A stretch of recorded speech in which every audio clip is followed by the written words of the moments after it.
ठीक है, अब दिख रही है? Yes ma'am. हाँ, तो अभी मैं सिर्फ बता रही थी कि मतलब क्या है इंटरफेसिंग का। हमारी लास्ट यूनिट है इंटरफेसिंग। इंटरफेसिंग का मतलब क्या है? 8085 या 8086 दैट इज, हम किसी भी माइक्रो प्रोसेसर की बात करें तो वो अकेला काम नहीं कर सकता। उसको काम कराने के लिए हमें कुछ इनपुट देना पड़ता है, कुछ आउटपुट डिवाइसेस जोड़नी पड़ती है, कुछ मेमोरी जोड़नी पड़ती है। और हम यूं डायरेक्टली तो जोड़ नहीं सकते क्योंकि हमारी माइक्रो प्रोसेसर डिजिटल में बात करता है, लेकिन मैक्सिमम जो रियल वर्ल्ड डिवाइसेस हैं जो हमें देखते हैं या हम जो सुनते हैं वो तो एनालॉग नेचर की होती है। दूसरा, माइक्रो प्रोसेसर हमारा लो वोल्ट का डिवाइस है, 5 वोल्ट पावर पे काम करता है। लेकिन most of the real world जो हमारे पेरिफेरल्स है, आईओस है, वो हमारे हाई पावर पे काम करते हैं। तो हम डायरेक्टली इनको जोड़ नहीं सकते, हमें जोड़ने के लिए कुछ इंटरफेसिंग डिवाइसेस चाहिए होती हैं। उन इंटरफेसिंग डिवाइसेस का काम क्या होता है?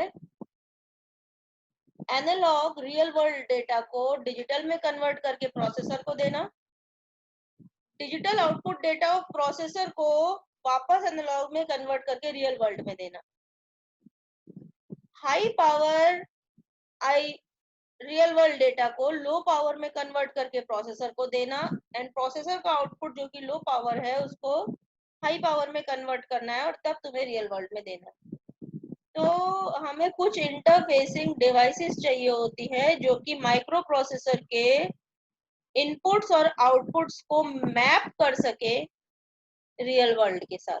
ठीक है, इसलिए हमें इंटरफेसिंग डिवाइसेस की जरूरत पड़ती है to communicate with the external world. Ma'am basically unit जब का नाम क्या है इसका? इंटरफेसिंग, यूनिट 5 जो है इंटरफेसिंग। तुम्हारा इंटरफेसिंग है। बेसिकली जब हम कम्युनिकेशन की बात करते हैं तो हम यहाँ पे किस किस से कनेक्ट करवाते हैं? बहुत सारी इंटरफेसिंग डिवाइसेस हैं, बहुत वास्ट टॉपिक है ये अपने आप में। हम यहाँ पे सिर्फ 4 आईसी पढ़ेंगे इंटरफेसिंग की। बाकी हमारी बहुत सारी केबल्स होती हैं, आरएसटी सीरीज की होती है, बहुत सारी चीजें हैं, ए टू डी कन्वर्टर्स हैं जो कि हमारे माइक्रो प्रोसेसर को रियल वर्ल्ड के साथ कम्युनिकेट करने के लिए चाहिए। बेसिकली हम यहाँ पे जो पढ़ रहे हैं वो सिर्फ हम इंटरप्ट के लिए पढ़ रहे हैं कि माइक्रो प्रोसेसर इंटरप्ट कैसे हैंडल करेगा, माइक्रो प्रोसेसर टाइमिंग कैसे जनरेट करता है, यानी कि different timing and counting pulses, उसके लिए हम पढ़ेंगे। डीएमए ट्रांसफर कैसे करता है उसके लिए हम ये इंटरफेसिंग आईसी पढ़ेंगे। और पेरिफेरल्स को डेटा पैरेलली डेटा कैसे ट्रांसफर करता है अलग अलग मोड में, उसके लिए हम आईसी पढ़ेंगे। तो हम सिर्फ 4 आईसी पढ़ेंगे इस यूनिट में। इसके अलावा a list of interfacing devices है कि ये 4 नहीं, बहुत सारी डिवाइसेस चाहिए प्रोसेसर को काम कराने के लिए। बेसिकली हमें चाहिए क्यों होती है ये? क्योंकि हमारा प्रोसेसर इनपुट या आउटपुट सिर्फ डिजिटल समझता है और लो पावर पे काम करता है, जबकि रियल वर्ल्ड या इनपुट आउटपुट जो हमारे रियल वर्ल्ड के हैं वो ज्यादातर मैक्सिमम सारे के सारे एनालॉग नेचर के। हम कुछ देख रहे हैं, हम गाना सुन रहे हैं, हम बातें सुन रहे हैं, वो सारा एनालॉग नेचर का। हमने कॉल किया किसी को तो बाइनरी में नहीं हमारा आवाज आ रही है, आवाज तो एनालॉग नेचर की है। हम कोई गाना सुन रहे हैं तो वो सॉन्ग एनालॉग नेचर का है, हम कोई मूवी देख रहे हैं तो वो मूवी एनालॉग नेचर की है, लेकिन प्रोसेसर तो उसको डिजिटल में प्रोसेस करता है।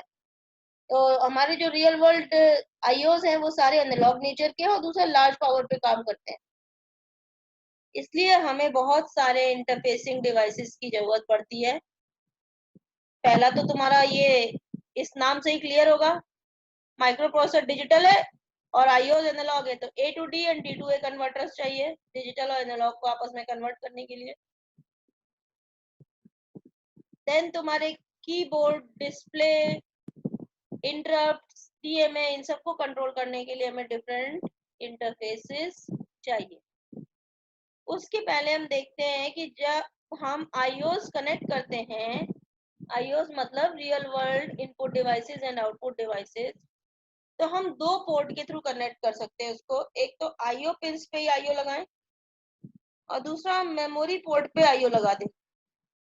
तो हमारे माइक्रो प्रोसेसर के पास, अगर मैं एक छोटा सा एग्जांपल लेती हूँ, 8085 का माइक्रो प्रोसेसर, तो इसके पास कितना डेटा बस है? 8085 का डेटा बस कितना है? 8 बाइट। 8 बिट, बाइट नहीं 8 बिट। ठीक है, तो हम कितने आईओस कनेक्ट कर सकते हैं? तो टू द पावर 8। ठीक है, एड्रेस बस कितना है? वो भी 8 ही है। एड्रेस बस 8085 के लिए 16 बिट है। 85 सब खा गए तुम लोग? नहीं मैम 16 टू द पावर 16। क्या यहाँ पे हम क्या कनेक्ट करते हैं एड्रेस बस के थ्रू? मेमोरी। ठीक है, तो ये हमारे पहला वाला जो है ये क्या कहलाता है? IO port. डेटा बस के थ्रू हम आईओ जोड़ते हैं तो वो क्या कहलाता है? मेरा आईओ पोर्ट। और एड्रेस बस के थ्रू हम मेमोरी जोड़ते हैं तो ये क्या कहलाता है? मेरा मेमोरी पोर्ट। अगर हम आईओ पोर्ट के थ्रू ही आईओ जोड़ रहे हैं तो मैक्सिमम कितने जोड़ सकते हैं? अगर 85 की बात करें तो टू द पावर 8, और ये कहलाता है IO mapped IO. IO ports पे ही हम आईओ डिवाइसेस को मैप कर रहे हैं। अगर हम मेमोरी पोर्ट के थ्रू आईओस को जोड़ते हैं तो हमारी एक्सेसिबिलिटी बढ़ जाती है क्योंकि हम टू द पावर 16 आईओस अब जोड़ सकते हैं। ये हमारा क्या कहलाता है? Memory mapped IO. ठीक है, लेकिन इंटरनली तो मेरा माइक्रो प्रोसेसर सिर्फ टू द पावर 8 आईओस को ही प्रोसेस कर सकता है। तो फिर इसका बेनिफिट क्या होता है? मेमोरी मैपिंग क्यों करें? क्योंकि हम अंदर तो हम टू द पावर 16 जोड़ ही नहीं सकते। अगर कुछ याद हो तो 8085 में आईओ के लिए सिर्फ दो ही इंस्ट्रक्शंस थे, इन और आउट। आईओ पोर्ट के थ्रू हम सिर्फ दो काम कर सकते थे, या तो हम डेटा रीड कर सकते थे या राइट कर सकते थे, कोई और ऑपरेशन परफॉर्म नहीं कर सकते थे। लेकिन अगर हम मेमोरी पोर्ट के थ्रू बात करें तो मेरे पास बहुत सारे इंस्ट्रक्शंस हैं। एलडीए से लेके डेटा ट्रांसफर के बहुत सारे इंस्ट्रक्शंस, अरिथमेटिक बहुत सारे इंस्ट्रक्शंस। तो अगर हम मेमोरी पोर्ट पे आईओस को कनेक्ट करते हैं तो हम नंबर ऑफ आईओस नहीं बढ़ा सकते। क्यों? क्योंकि इंटरनली तो सिर्फ टू द पावर 8 आईओस ही 85 प्रोसेस कर सकता है। लेकिन अगर हम मेमोरी पोर्ट के थ्रू आईओस एक्सेस करते हैं तो उन आईओस की इंस्ट्रक्शन कैपेबिलिटी बढ़ा सकते हैं। ठीक है, क्योंकि सारे के सारे जो मेरे मेमोरी के इंस्ट्रक्शंस है वो डायरेक्टली आईओ के लिए एप्लीकेबल हो जाएंगे। ठीक है, तो इसलिए हम मेमोरी मैप्ड आईओ और आईओ मैप्ड आईओ दो तरीके से हम इनपुट आउटपुट को मैप करते हैं माइक्रो प्रोसेसर में। मैंने एक एग्जांपल 8085 का लिया है। सिमिलरली 86 के लिए बस दोबारा 8 और 16 की जगह 16 और 20 हो जाएगा और कोई चेंज होगा नहीं। तो हम एक एग्जांपल लेके ये कनेक्शन पढ़ेंगे। 85 का एग्जांपल लेके बिल्कुल सेम रहेगा, बस तुम्हें 8 बिट की जगह 16 बिट कर दोगे डेटा बस, और 16 बिट की जगह 20 बिट कर दोगे एड्रेस बस, तो वो 86 के लिए हो जाएगा। तो मैंने यहाँ पे जितने भी डायग्राम पढ़ूंगी वो पढ़ूंगी 85 के रेफरेंस में। तुम इसको अपने आप से चेंज कर सकते हो 86 के रेफरेंस में, अगर पेपर में पूछा जाता है कि 86 की इंटरफेसिंग एक्सप्लेन करो। ठीक है, तो अब हम आ जाते हैं। इतना तो क्लियर कि मेमोरी मैप्ड आईओ और आईओ मैप्ड आईओ में डिफरेंस क्या होता है। अगर हम आईओ पोर्ट्स को आईओ डिवाइसेस से कनेक्ट करते हैं तो आईओ मैप्ड आईओ है। अगर हम मेमोरी पोर्ट्स से आईओ डिवाइसेस को कनेक्ट करते हैं तो वो मेरा मेमोरी मैप्ड आईओ है।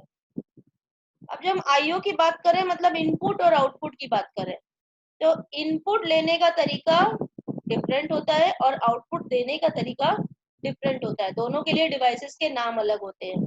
जो हमारे इनपुट पे लगते हैं वो लगते हैं ट्राई स्टेट बफर्स, और जो आउटपुट पे कनेक्ट होते हैं वो कनेक्ट होते हैं लैचेस। जब हम इनपुट या आउटपुट की बात कर रहे हैं तो डेटा आ रहा है, मेरा डेटा आ रहा है तो डेटा किस पे आएगा? डेटा बस पे आएगा। ठीक है, तो ये डायग्राम सभी को दिख रहा होगा। हमने ये डायग्राम बनाया है 85 के रिप्लेस में। तो मेरा डेटा का साइज कितना है? 8 बिट। जब भी हम इनपुट लेंगे तो डायरेक्टली इनपुट कनेक्ट नहीं होगा। इनपुट किससे कनेक्ट होगा? इनपुट पोर्ट से कनेक्ट होगा, which consist of 8 tri-state buffers for 8085। हम इनपुट ले रहे हैं मतलब क्या कर रहे हैं? कंट्रोल क्या कर रहे हैं? रीड कर रहे हैं इनपुट पोर्ट को। तो हमारा कौन सा सिग्नल होगा, रीड बार सिग्नल होगा।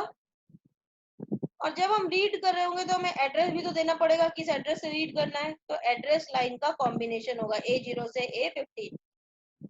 तो इनपुट कब आएगा, मेरा इनपुट डेटा माइक्रो प्रोसेसर पे तभी आएगा जब ये ट्राई स्टेट बफर्स ऑन होंगे। और ट्राई स्टेट बफर्स ऑन कब होंगे, जब रीड बार और एड्रेस लाइन कॉम्बिनेशन दोनों एक साथ आएगा। रीड बार की वैल्यू मेरी 0 होगी और एड्रेस लाइन से एड्रेस सेलेक्ट करेंगे, ये दोनों जब हमारा ऑन होगा तब मेरे ट्राई स्टेट बफर्स ऑन होंगे और इनपुट पोर्ट का डेटा रीड आउट करके डेटा बस पे दे देंगे। तो ट्राई स्टेट बफर्स हम यहाँ पे इसलिए यूज करें क्योंकि मुझे कंट्रोल सिग्नल चाहिए। सिमिलरली जब हम आउटपुट कर रहे होते हैं, मतलब हम लिख रहे होते हैं, तो यहाँ पे ये बॉक्स लगा नहीं है, सिमिलरली बिल्कुल वैसे ही काम करेगा। लैचेस के क्लॉक पे क्या आ जाएगा मेरा, बिल्कुल ऐसे ही लगा होगा बॉक्स, एक राइट बार और एड्रेस लाइन कॉम्बिनेशन, ये डी गेट। जैसे ही क्लॉक ऑन होगी जो भी मेरा डेटा है वो आउटपुट डिवाइस पे लिख जाएगा। तो इनपुट के लिए हमारे ट्राई स्टेट बफर्स लगते हैं और आउटपुट के लिए लैच लगता है। ठीक है, अब हम जब इंटरफेसिंग की बात करते हैं, जो अभी मैंने बताया कि हम दो तरीके से माइक्रो प्रोसेसर इंटरफेस करता है, एक तो आईओ मैप्ड आईओ और दूसरा मेमोरी मैप्ड आईओ। अगर हम 8085 की बात करते हैं तो आईओ की रेंज हमारी कितनी होती है, 0 से लेके 2 to the power 8। अगर हम 8086 की बात करते हैं तो आईओ की रेंज कितनी होती है, 0 से लेके 2 to the power 16। ठीक है, अब हम आईओ मैप्ड आईओ में आ जाते हैं। आईओ पोर्ट को रीड करने के लिए हमारे पास दो कंट्रोल सिग्नल्स होते हैं, आईओ रीड और आईओ राइट। याद होगा हमने इसको कंट्रोल सिग्नल जनरेट किए थे, memory read memory write, IO read IO right. तो जब हम आईओ पोर्ट्स के थ्रू आईओ को मैप करते हैं तो हमारे दो कंट्रोल सिग्नल होते हैं, आईओ रीड और आईओ राइट। एड्रेस बस हम कॉमनली 16 बस, हमारी एड्रेस बस कितनी है, 16 बिट की है, तो हम 16 बिट की एड्रेस बस यूज करते हैं। A0 से A7 और A8 से A15 दोनों में सेम वैल्यू कॉपी कर देते हैं, तो मेरा एक्चुअली में जो एड्रेस है वो सेम कॉपी हो जाता है A0 A7 और A8 से A15 में। मान लिया मेरा फिजिकल एड्रेस 50 है जो मेरा आईओ पोर्ट का एड्रेस है, तो A0 से A7 में भी 50 आ जाएगा और A8 से A15 में भी 50 आ जाएगा। दोनों में से कोई भी एक बस का यूज करके हम आईओ को एक्सेस करेंगे। ठीक है, तो हमारा कनेक्शन डायग्राम कुछ इस तरीके का होगा। हमने क्या लिया, एड्रेस ले लिया A0 से A7 plus IO read signal ले लिया, इन दोनों को मिला के किस पे दे दिया, इनपुट डिवाइस पे, which are tri state buffers. अब अगर हम बात करते हैं आईसी की, ट्राई स्टेट बफर एक थोड़ी ना, 8 ट्राई स्टेट बफर लगे होंगे यहाँ पे, वो आईसी कहलाती है 74244 इनपुट बफर आईसी। तो हमारा इनपुट डिवाइस से 8 बिट डेटा जो आया ये हमारा माइक्रो प्रोसेसर में कब मिलेगा, यहाँ पे मेरा लगा है आईओ, यहाँ पे लगा है माइक्रो प्रोसेसर। तो आईओ से डेटा लिया, जब ये बफर ऑन होंगे तो ये मेरा माइक्रो प्रोसेसर पे पास होगा। बफर ऑन कब होंगे, जब हम रीड सिग्नल देंगे, आईओ रीड और एड्रेस लाइन का कॉम्बिनेशन देंगे। तो एड्रेस लाइन का कॉम्बिनेशन आते ही ये पर्टिकुलर एड्रेस से डेटा उठाएगा और माइक्रो प्रोसेसर में दे देगा। इसी का उल्टा अगर मुझे राइट करना है की जगह, राइट करना है आईओ पोर्ट पे, मतलब आउटपुट की बात करते हैं, तो हम बफर की जगह लैच का यूज करते हैं, उसका नंबर होता है 74373। आप क्या कर रहे हैं, माइक्रो प्रोसेसर से डेटा लेके आईओ पे भेज रहे हैं। कंट्रोल सिग्नल मेरा आईओ रीड की जगह क्या हो जाएगा, आईओ राइट हो जाएगा। बाकी एड्रेस बस के कॉम्बिनेशन सेम रहेंगे, A0 से A7। तो जब भी एड्रेस और आईओ राइट सिग्नल आएगा मतलब लैच ऑन होगा, लैच ऑन होते ही जो हमने डेटा दिया है वो आईओ डिवाइस पे लिख देंगे। तो ये सिंपल सा डायग्राम है मेरा आईओ मैप्ड आईओ का। अगर हम इसी में मेमोरी मैप्ड आईओ की बात करते हैं तो मेमोरी का एड्रेस मेरा कितना होता है, 16 बिट का होता है। तो हम पूरी की पूरी 16 बिट की एड्रेस बस का यूज करते हैं। उसके पहले अभी तो मैंने सिर्फ एड्रेस बस और डेटा बस के साथ ये बफर्स कनेक्ट किए। अगर हम इसका पूरा इंटरफेसिंग डायग्राम देखेंगे तो कुछ इस तरीके का बनता है। कुछ याद हो तो हमने यहाँ तक ऑलरेडी पढ़ रखा था कि माइक्रो प्रोसेसर से हम एड्रेस कैसे जनरेट करते हैं, डेटा कैसे जनरेट करते हैं और कंट्रोल सिग्नल्स कैसे जनरेट करते हैं। ठीक है, तो इस केस में जब हम आईओ के थ्रू मैप कर रहे हैं तो मुझे 8 बिट एड्रेस का ही काम पड़ेगा। तो AD0 से AD7 ले लिया। Address data D multiplexer IC होती है ये, इसमें दे दिया। ALE जब 1 होगा तो एड्रेस मिलेगा, ALE 0 होगा तो डेटा मिलेगा। दिख रहा है ये वाला डायग्राम सभी को? तो ये मेरा डेटा हो गया और लैच के आउटपुट पे क्या आ गया, एड्रेस। एड्रेस चला जाएगा एड्रेस के डिकोडर में और यहाँ से दोनों के एड्रेस बस पे कनेक्ट हो जाएगा। यहाँ पे ये वाले पे डेटा चला जाएगा, दोनों के डेटा बस पे कनेक्ट हो जाएगा। ये मेरा इनपुट है डिवाइस, तो ये आउटपुट दे रहा है माइक्रो प्रोसेसर को, और यहाँ पे मेरा आउटपुट डिवाइस है तो ये इनपुट दे रहा है। ठीक है, इन दोनों को हम इनेबल जब कराएंगे, मेरा एड्रेस और आईओ राइट आएगा तो आउटपुट के इनेबल में चला जाएगा। एड्रेस और आईओ रीड जो है वो इनपुट डिवाइस के इनेबल में चला जाएगा। और आईओ रीड और आईओ राइट जनरेट करने के लिए हम क्या यूज करते हैं, 328 डिकोडर आईसी। इसमें हमारा आईओ ऑब्लिक एम बार, रीड बार और राइट बार कनेक्टेड होता है और आईओ रीड और आईओ राइट सिग्नल जनरेट करते हैं। इतना क्लियर? 85 में मैं ये करा चुकी हूँ। मेरी मीटिंग ये खत्म हो रही है तो मैं दोबारा से एक बार इनवाइट भेज रही हूँ, फिर आगे कंटिन्यू करते हैं।